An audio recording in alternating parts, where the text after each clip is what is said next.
can you please tell us a bit about the importance of theatrical culture of Palestine in general? Well, it's interesting when you're under occupation, you look for every way that you can to express yourself, to express the opposition to that occupation, to express the desire for liberation, for freedom, etc. And Palestine, of course, is no exception. And from quite early on, you had the resistance in Palestine taking on many forms, besides the armed struggle of the Palestine Liberation Organization and its various components. People inside found the best way to resist the occupation is through community work, and volunteer committees working together, and the arts were certainly no exception. There's always been a very vibrant writers community. Palestinian poets were very, very active and vibrant. I'm sure you read of Mahmoud Darwish and Fateh Azzam, who passed away recently, and Rashid Hussein and many others, and theater artists as well. Theater in Palestine actually began somewhere in the mid-70s. Theater as we know it in a modern sense. There's always been storytelling and, community theatrical activities, but theater in terms of stage production began in the mid-70s in Palestine. And the first center strictly for theater in Jerusalem was opened in 1985, and that's when I joined it. You yourself are a playwright and are involved in the theatrical culture of Palestine. So can you tell us a bit about your own contributions and just tell us a bit about that, please? Yes, well, when I directed the Al-Hakawati Theater, it has also a resident company called the Al-Hakawati Theater Company, and the artistic director of it was Francois Moussalim. But there were a number of other activists in Palestine, and at that time, let's say in the period from the late 70s, when various groups began to form, through I would say the mid-90s, a lot of the art in Palestine considered itself primarily the art of resistance, and they didn't believe in the idea of art for art's sake, theater for theater's sake. It was about committed art. The term was to use the term committed art. So at the Hakawati Theater, we did a number of productions. Many of them and many of the productions that other theater companies did dealt with the occupation. But we began at the same time, and many of them were written, by the group themselves. I would mention, for example, Hakawati Theater, a number of productions that dealt with the occupation directly.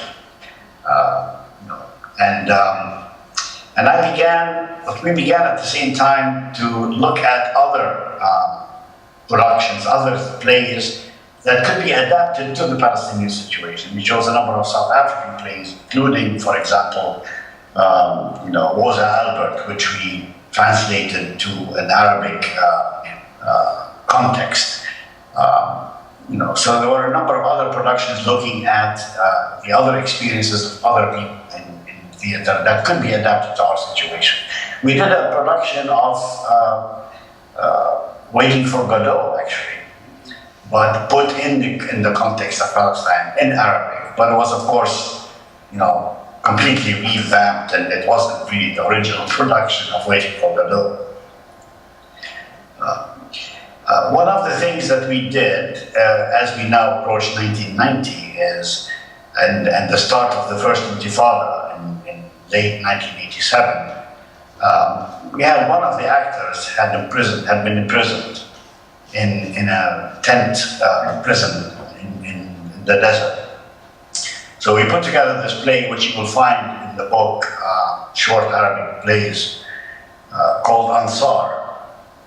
The play was about the experiences of this actor, as told to me in a series of meetings and interviews. And we took all of the stories that came out of his experience in the detention center, and we put them together in a series of vignettes and a storyline, and that became the production Ansar, which was, really the first one that really came out of, and it was written in a workshop style, although I directed it and I put it all together in the end, but it was essentially about the experience of how do you fight the effort to dehumanize you in a prison detention, in a detention situation like Ansar. It was a successful play, and it did tour Europe and North America for about 3 months in 1990-91. Hopefully in the future sometime we will have one of your plays directed here, staged here, you'll honor us with your visit at a certain point. Thank you. Yeah, because what we're trying to do, what we hope to do here, Fateh, is make this, what we're doing today, a regular event, in which one event can feed into another event.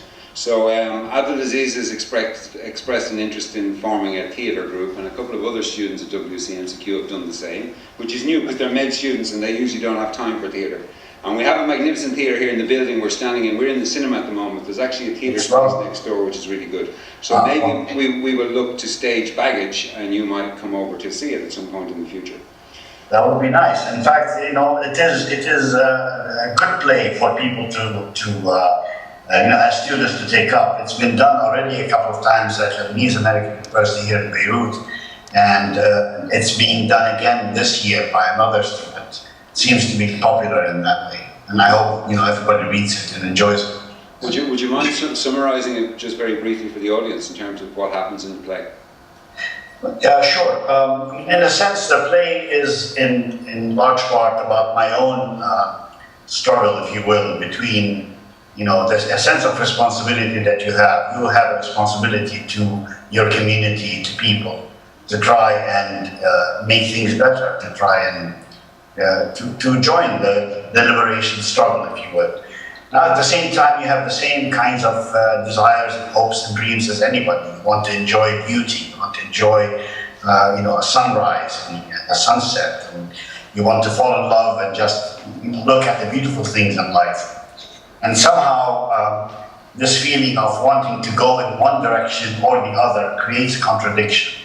Baggage is about a traveler, seeing oneself as a traveler in the journey. And our histories, our lives are all baggage that we carry with us everywhere. And the play really posits a question as to, can you go into a free future without your history? Can you go into the future without the past? Can you have a future without clarifying your relationship to the past? So the play is set in this airport where security is telling this traveler, I'm sorry, you cannot board into the future, with all of your bags. And he's trying to explain his bags, saying, I can't really go anywhere without them. These are me, these are who I am. And with each bag, it's an experience of his life experiences that he tries to explain in order to hopefully take his history with him into the future. And it's a constructed dilemma. Whether we agree with even the juxtaposition of the two choices or not is secondary in a way. The play does not end with what he decides to do, whether he leaves his baggage and goes on the plane, or whether he does not board the plane and stays with his baggage. The question is left open. Super. Okay, well, speaking of questions, does anyone have any questions for Fateh?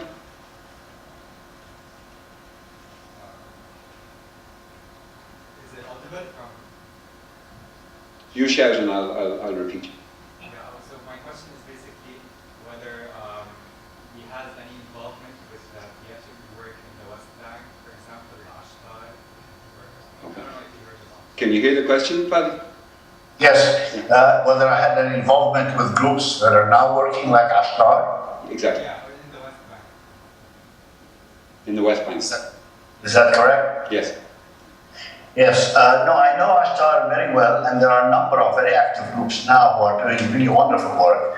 Ashtar is one of them. I know Edward Muallim and Iman own quite well. In fact, Edward Muallim was and Imam for a time in the later stage were members of the Hakawati group when I was there at the Hakawati.